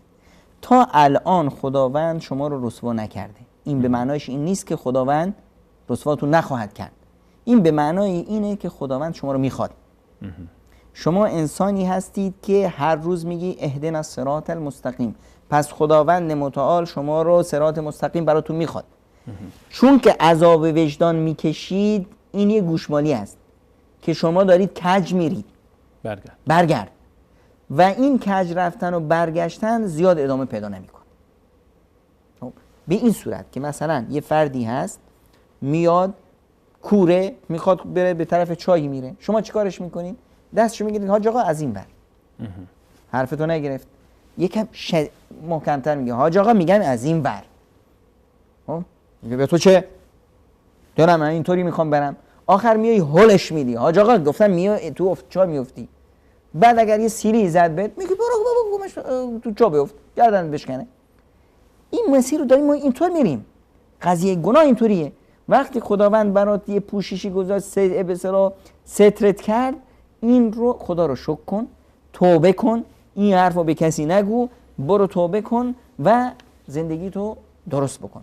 اگر این کار رو نکردی حتما خداوند این سترش رو از تو بر میداره، رسوا میشی و تصور کن اون وقت هم رسوایی برای خودته، هم برای فامیل و برای خانواده و هم برای به اصطلاح فرزندت. این فرزند فردا کی میگه فرزند کی هست؟ یعنی شما نه تنها زندگی خودت رو داغون میکنی، در این مسائل یه فرد خیانتی که میکنه واقعا جنایت هست در حق نه تنها خودش، خیلی از جمعی از اطراف، کل اطراف و آینده. حالا تصور کنید این فردا این فرزند بزرگ میشه میخواد زن بگیره، مردم میگن که بچه کیه؟ خیلی تلخ میشه نکایت. هیچ که حاضر نشد به این مثلا این رو به عنوان همسر خودش قبول کنه، چون که مادرش اشتباهی کرده بود. نه، این مسائل رو باید خیلی مواظب باشیم و دروازه توبه الهی باز هست، توبه کنید و هیچ وقت نترسید که مثلا طرف مقابل اون کسی که بهش اون گرگ طرفی که میاد خیانت میکنه، هیچ وقت فکر نکن که عاشقته، دوستت داره. یه گرگ، بله یه گرگ میشو دوست داره برای خوردنش. اگه احتمال تهدید اون وجود داشته باشه، احیانا کسی بترسه که شاید اون تهدید بکنه. چطور همچین مواردی که یک دختر خانومی یا یک چی به اصطلاح تهدید میشه، این موارد ببینید عزیزان، در این موارد باید خیلی صریح باشید. طرف رو با بدترین وجه از خودتون برانید. بدترین فحشی که تو دنیا دارید واسه همین روزاست. ببینید زبان کلماتی گذاشته، فحش هم جزئی از واژه‌هایی است که تو زبان هست. یعنی یه روزی کار میاد، جایی که فحش کار میاد اینه که اینجا بدترین چیزو بهش میگید و اگر به اصطلاح دوباره به من زنگ زدی، به طرف من چپ نگاه کردی، داد میزنم، به همه دنیا میگم. جامعه حرف زن رو قبول میکنه در این مسائل به اصطلاح و حرف مرد رو قبول نمیکنه. درست. شما میایید به اصطلاح تهدیدش میکنید. اگر هر تهدیدی کرد که عکس دارم فلان دارم، میگی برو هر غلطی دلت میخواد بکن. اون وقتی که شما به اصطلاح اونه که میترسه، اونه که از زندگی خودش میترسه، از آبروی خودش میترسه. طبیعتاً چون اونم بازخواست میشه و به هر حال پیگیری میشه، پشت سر ولکن نمیکنه. جامعه همیشه در چنین مسائلی با زن می ایسته، چون که زن عنصر در چشم جامعه مظلوم هست. حتی اگر ظالم بود، میبینید که مردم اینجا طرفدارش بیشتر، طرفدار به اصطلاح زن میشن که به اصطلاح اینه که اینجا دیگه دغدغه‌ای باقی نمیمونه. بله واقعا. بیننده دیگری فرمودن سلام علیکم و رحمت الله و برکاته. و علیکم السلام و رحمت الله و برکاته. از خدمت حضور محترمتون یک سوال داشتم. خسته نباشید، سلامت باشید، همچنین موفق و سربلند. ما هم برای شما آرزوی موفقیت و سربلندی داریم. من با پسری عاشقم هستیم ولی با هم فاصله طبقاتی داریم، یعنی بحث اصالت، حالا شاید بحث قومی مرادشون است. لطفا راهنمایی میکنید که چیکار بکنم. ببینید اولا این یه عرف اجتماعی است. خب اگر شما میتونید که این رو به اصطلاح ازش در بگذارید، به این معنا که به اصطلاح جامعه خانواده ها رو قانع کنید، هیچ ایراد نداره. اصلا خداوند متعال همه آدم رو، همه ما انسان ها از یه پدر مادریم. قضیه طبقاتی اصلا وجود نداره، ما این که وجود آوردیم. هممون بچه های آدمیم و هممون برابر و برادر. اگر این به اصطلاح رشد رو به جامعهتون، به اطرافتون دادید به ها و نعم و میتونید ازدواج کنید. ندادید و این به اصطلاح طبقاتی، الا قضیه طبقاتیش چی هست، اجتماعیش به اصطلاح قضیه اقتصادی هست، قضیه نمیدونم عرف جامعه هست، فلان هست، اینها رو تونستید بشکنید خوبه. نتونستید بشکنید، از به اصطلاح همونطور که با هم عاشق شدید، با یک دوست دارم و نمیدونم یک چت کردنی، با همون صورت میگید که هر کسی راه خودش رو پیش بره بهتره. چون که اینجا شما قضیه ازدواج فرد با فرد نیست، قضیه یک خانواده است. این خانواده شما این خانواده رو قبول ندارن. یعنی اگر به صورت لج کردید، ازدواج کردید، یعنی چی؟ یعنی آینده خودتون، آینده بچه‌هاتون رو به خطر انداختید. این خانواده وقتی قبولش نداره یعنی چی؟ یعنی فرزندان شما دایی نخواهند داشت، عمه نخواهند داشت، عمو نخواهند داشت، پدر بزرگ مادر بزرگ نخواهند داشت. پس این ریسکه. این کارو نکنید. تونستید قضیه رو حل کنید. و خاصتا در بعضی از موردی هست که در جوامع هست، قضیه نمیدونم که ما سیدیم، غیر از سید نمیگیریم و فلان میگه. این اعراف رو باید هر طور شده بشکنیم. این اعراف خیلی مشکل ساز از سلیمانی. جالب اینجاست که مثلا ببینید، الان من معذرت میخوام این حرفو بزنم، اما واقعیت دیگه چی باید کرد.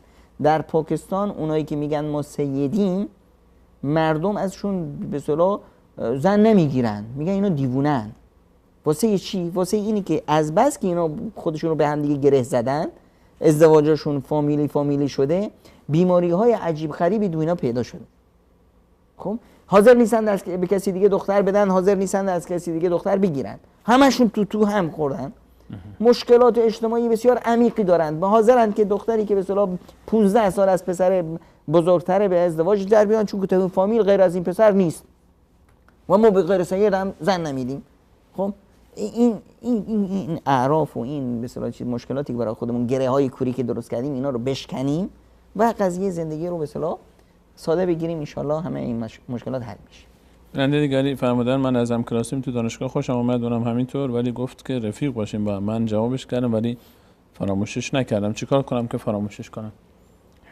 این شخص رو باید از اول روز یه پاکن می‌خریدی از به اصطلاح اون فروشگاه کنار دانشگاه و پاکش می‌کردی. وقتی میخواد رفیق بشه یعنی این گرگه یا میش میخواد. اما اگر واقعا راست میگفت، همیشه در قضیه ازدواج باید زیر به اصطلاح نور خورشید باشه و هر خونه دری داره، باید از در خانه وارد بشن. اون کسی که میخواد از پنجره چشک بزنه یا از بالای دیوار چی بزنه، راه زنه. بهتر اینه که اون راه کلا فراموشش کنی که این سوژه مناسبی نیست، سوژه زندگی نیست. بیننده دیگری فرمودن که حالا تعبیرشون مقداری از دید من تعبیر سنگین نیست، ولی خب به هر حال چون لطف کردن فرستادن، فرمودن که من از خدا میترسم ولی چرا خدا حال من رو نمیفهمه؟ تقوا تا به کی؟ بسیار بسیار این تعبیر بیانگری این هست که ما ببینید عزیز من، ما میخوایم که به خدا بگیم که واسه ما چیکار کنه. خب اینه که ما خدا رو نشناختیم و نمیدونیم یعنی حکمت الهی یعنی چی. ببینید پسر من به من میگه بابا برام کلت بخر، تفنگ بخر. خب من چی میگم؟ میگم که انشالله میگیریم یا وقتی دیگه نمیدونم فلان، تأخیرش میندازم. حالا من دارم به حق پسرم ظلم میکنم؟ خیرشو میخواید؟ من خیرشو میخوام، اما اون عقلش نمیرسه، نمیکشه. خب اون دعوا داره که چرا واسه من نمیخری؟ اگه من بخرم واسه اش چیکار میکنه؟ میزنه که آدمی رو میکشه. اون وقت به من چه خواهند گفت؟ مردم اون رو ملامت نمی‌کنن. به من میگن که تو عقلت کجا بود؟ خداوند متعال اسمش هست الحکیم. الحکیم هیچ کاری رو نمیکنه بدون اینکه توش حکمتی باشه. من فلان چیز رو خواستم، این بیانگر این نیست که این خیر من هست. مگه من هر روز تو نمازم نمیگم اهدنا الصراط المستقیم؟ من دارم درخواست میدم. اگر انسان نماز میخونه و اهدنا الصراط المستقیم میگه، یعنی اینی که باید راضی باشه به قضای الهی. ببینید عزیز من، رضایت به قدر الهی همیشه مایه سعادت هست. عدم رضایت به قضا و قدر الهی همیشه مایه شقاوت و بدبختی هست. ما را از هدف زندگی دور میکنه. من وقتی که میبینم من اومدم اینجا با آقای سلیمانی، این چه وضعیه؟ این چه جاییه که گذاشتید؟ ما چطور بجنیم؟ چطور پام درست کنم؟ چطور فلان کنم؟ این دیگه چه چاییه؟ یک عنصر منفی رو دیدم که راحت نیستم تو نشستنم. بعد تمام زندگی برام منفی میاره. هر نقطه منفی رو میاره. کل زندگی من، همه برنامه من این مشکل اینجا شد. از هدفی که ما اومدیم دور شدم، اصلا نمیدونم چی میگم. خب همینطور. اما اگر این برام مهم نبود، من برای یک کار دیگه اومدم. حالا میخوام رو زمین بشینم، میخوام پام دراز کنم، میخوام اینجوری بشینم، اونجوری بشینم، این برام مهم نیست. این مهمه. شما وقتی که زندگی رو نفهمیدید این مشکل رو دارید که فکر میکنید شما میخواهید که خداوند خالق و زمین و آسمان، اون خدایی که زمین و آسمان رو برای توی انسان مسخر کرده، سخر لکم ما فی السماوات و ما فی الارض، هر آن چه در زمین و آسمان است برای توی بنده مسخر کرده. اون وقت میای میگی که خدایا من فلان دختر رو میخوام، چرا به من نمیگی؟ چرا درک نمیکنی که من چی دارم؟ پرتی نمیدونی چی داری میگی. خب اینه که باید ما، عزیز من، اگر میخوایی راه تو درک کنی، خدا تو رو بشناس.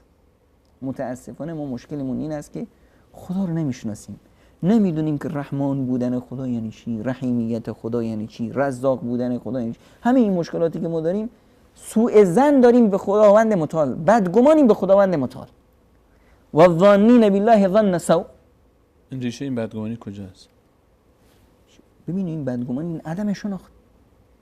وقتی که من خدام رو نمیشناسم بدگمانم. دختره وقتی که فلان پسر رو میخواد، پدر میدونه که این پسر نابابه، خانواده میدونه نه من همین رو میخوام، چون که به خواسته اون عمل نمیکنن پس دوستش ندارن، بدیشو میخوان. خب با خدا من نمیشه اینجور برخورد کرد.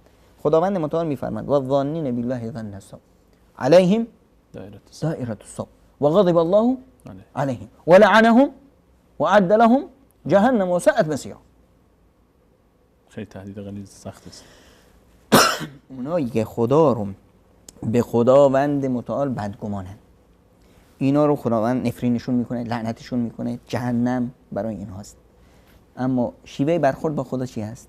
پیامبر خدا به ما یاد میده انا عند ظن عبدی بی فلیظن عبدی بی ما شاء. من جای گمان بندم هستم، بندم هر طوری که منو بخواد من همونطوری میبینه. اون کسی که میگه که خداوند من رزاقه، خداوند بهش روزی میده. اون کسی که میگه خداوند من رحیمه، خداوند بهش رحم لطف داره. اون کسی که میگه خداوند لطیف هست، خداوند زندگیش رو با لطف و با مهربانی میگذرونه. اون کسی که میگه خداوند منو کور خواهد کرد، من بدبخت خواهم شد، من بدبخت میشه. پیامبر خدا صلی الله علیه و سلم رفتن به عیادت یه بیماری، فرمودن طهورون، یعنی این بیماری شما رو پاک میکنه، فرش میشید، شاد میشید انشالله. گفت یا رسول الله چی طهورون؟ من پیرمرد سال خورده با این مرض منو به کم میکشه دیگه، طهورانش چی شد؟ گفتم اینطوریه. حالا که شما میخواید با این مرض بمیرید میمیرید. اون چیزی که من میخوام، اون گمانی که من دارم، اون تحقق پیدا میکنه. پیامبر خدا صلی الله علیه و سلم در یک حدیثی هست، حالا در یک روایت هست که به اصطلاح بر البلاء موکول بالقول، مهار بلا و مصیبت با زبان بسته است. تناب مصیبت رو زبانه. طرف گفت من میافتم پام میشکنم، میفته پاشم میشکنه. طرف گفت که خداوند به من هیچ توجهی نداره، من بدبخت میشم، بدبخت میشه. طرف گفت نه، من خدایی دارم که منو فراموش نخواهد کرد، من خدایی دارم که به من میرسه، خدایی اون که دندان دهد نان دهد. چطور خداوند منو خلق کرد، دندان داد، در من یه غریزه پیدا کرد، من این غریزه بر منو تشویق کرد ازدواج کنم، من ازدواج کردم، اون وقت یادش میره که من روزی بده. به من وقتی تنها بودم روزی میداد، وقتی خانومم تنها بود تو خونه پدرش بود روزی میداد، حالا که ما یه خانواده به ما روزی خواهد داد. خیلی ممنونم جناب دکتر. بیننده دیگری پرسیدن که سلام علیکم، خسته نباشید. سلام بر شما، سلامت باشید. من عاشق یک پسر هستم الحمدلله، منم معاهدم، اون هم قبلا باش چت میکردم، حالا خیلی وقت باش چت نمیکنم. هم اون منو دوست داره هم من، هیچ کسی از خانواده من و اون نمیدونن که من و اون عاشق همیم. پسر فامیلم هم هست، به خاطر اینکه با هم چت نمیکنیم، این چند وقتی است با هم چت نمیکنیم و گفتیم که به خاطر اینکه خدا ما رو به هم برسونه، خلاصه کنم صحبتشون رو، چتمون رو کنار بگذاریم و چون که خداوند هر چیزی رو که به خاطر اون ترک بکنیم بهتر از اون رو به ما میده. ما هم گفتیم چت رو که حرام هست با هم چت نمی‌کنیم، که خداوند متعال به جای چت ما دو تا رو به هم برسونه. حالا چیکار کنم که من اون به هم برسیم؟ قصد دارم 40 روز سوره بقره رو بخونم که به هم برسیم، ولی به هر حال مسائل زنانگی سبب میشه که مدتی انقطاع صورت بگیره. از استاد دکتر عمرای عزیز خواهانم که منو راهنمایی کنه. خواهر عزیز، قرآن کریم خداوند متعال دستورالعمل زندگی قرار داده. قرآن کریم واسه به اصطلاح شوهر پیدا کردن نیست، خب که 40 بار سوره بقره رو بخونی شوهر میاد دم در خونه. این به اصطلاح چرندیاتی که مردم درست میکنن، اینا رو بذار کنار. عملاً چی کار باید کرد؟ شما یه طرفی رو میخواید، ایشون شما رو میخواد. خب الان ابتدای کار درسته، شما الان بیایید از اهرم هایی که در جامعه هست استفاده کنید. این آقا پسر اگر واقعا راست میگه، خلاص قضیه رو با پدر مادرش، با خانوادهش به گونه ای که صلاح میدونه، پدر نمیدونم یه دنده است، با برادرش، با کسی این قضیه رو مطرح کنه. خونه شما در داره، میان از شما خواستگاری میکنن. خب شما اینی که به اصطلاح بیایید نمیدونم طلسم بگیرید و نمیدونم جادوگری کنید و نمیدونم فلان میکنید و تعویذ رو بگیرید و نمیدونم سوره فلان اینقدر بخونید، نه، شما واقعا راست میگید به اصطلاح اون رو میخواید، یه راه به حضرت موسی رو در پیش بگیرید. حضرت موسی چیکار کرد؟ میخواست که زن بگیره، چیکار کرد؟ رفتی کار خوب کرد، یک صدقه داد، یک خیراتی کرد، یک نمیدونم کمکی کرد به یک مستمندی، گریهی از یک به اصطلاح بینوایی گشود، بعد نشست با خداش راز و نیاز کرد. رب انی لما انزلت الی من خیر فقیر. خدای والا دیگه خودت دیدی و کرمت، خودت دیدی و کرمت و منم نیازمنده. خب شما میخوای به اصطلاح همیشه از خداوند خیر رو بخواد. به شما توصیه میکنم هرگز از خداوند فلان شخص رو نخواه، حتی اگر اون فلان شخص آقای سلیمانی باشه. خب از خداوند اون شخص رو نخواه، از خداوند خیر بخواه. پیامبر اکرم صلی الله علیه و سلم به ما چی نشون دادن؟ یه دعایی هست، دعای استخاره. دعای استخاره رو بخون، 2 رکعت نماز میخونی، 2 رکعت نماز نفل، دعای استخاره رو میخونی. دعای استخاره در واقع یک نوع کمک گرفتن و مشوره گرفتن از خداوند است. خدای من این رو میخوام، اگر در برای زندگی من، برای آینده من، برای آخرت من این درسته، این رو برای من مهیاش کن. و پس وقتی دعای استخاره رو کردی، هر آنچه خداوند تقدیرش بود و عملی شد در اون سعادت شماست. اگر این طرف رو پدر مادر و خانواده شما پذیرفتن، سعادت شما در اینه. نپذیرفتن، بدون که سعادت شما در این نیست. راه بسته شد معناش اینه که در این شما از خداوند خیر رو خواستید، خداوند دارد خیر رو مهیا میکنه. فلان شخص رو هرگز از خداوند نخواه و دعا رابطه شماست با خداتون و عملا همیشه مثلا عملی باشیم، بیاییم به اصطلاح یه کار درست بکنیم. از طرف آقا پسر باید یه حرکتی صورت بگیره، بیان و شما هم مثلا اگر خواستی به گونه‌ای به مادرت، به پدرت، به اونایی که مثلا میتونید برسون که اگر فلانی بیاد به اصطلاح فلانی پسر خوبی، همینی که تو چی به اصطلاح والله شنیدم فلانی بچه خوبیه، یک پارازیتی انداختی، وقتی اونا اومدن دیگه میفهمن که به اصطلاح اینجا یک موافقتی هست و مسئله حل میشه. امید الله متعال وقتمون بتون بسیار جناب دکتر صحبت پایانی. در پایان همینه که با هم باشیم، هممون با هم، و سعی کنیم که زندگی رو آسونش بگیریم و در کنار هم این مشکلاتی که برای خودمون درست میکنیم اینا رو بذاریم کنار. با زندگی همیشه زندگی ساده زیستن، در ساده زیستن زیبایی است. خیلی ممنونم جناب دکتر، تشکر از حضور شما در این برنامه. موضوع ریخت و پاشای ازدواج هم قرار بود با شما عزیزان در میان بگذاریم ان شاءالله برای جلسه بعدی و برنامه بعدیمون. در طول این فاصله این برنامه تا برنامه بعدی نظرات، پیشنهادات، انتقاداتتون رو از طریق واتساپ، از طریق تلگرام، از طریق صفحه ما در فیسبوک، صفحه سفره دل پیامگیر صوتی شبکه جانب سال حق و SMS حتی میتونید با ما در میان بذارید سوال، نظر، پیشنهاد و انتقادی که در موضوعات مطرح شده سفره دل دارید. از اینکه تا این لحظه برنامه خودتون رو یاری کردید تشکر خاص دارم از همه شما خوبان عزیزان. تشکر از احمد جان، فرید، منیر احمد و محمد جان پشت صحنه. در پایان از الله متعال برای همه گذشتگانمان بخشش، رحمت و مغفرت رو خواهانیم و همه شما خوبان به الله متعال میسپارم. الله یار و نگهدارتون. جزاکم الله خیر. شکر.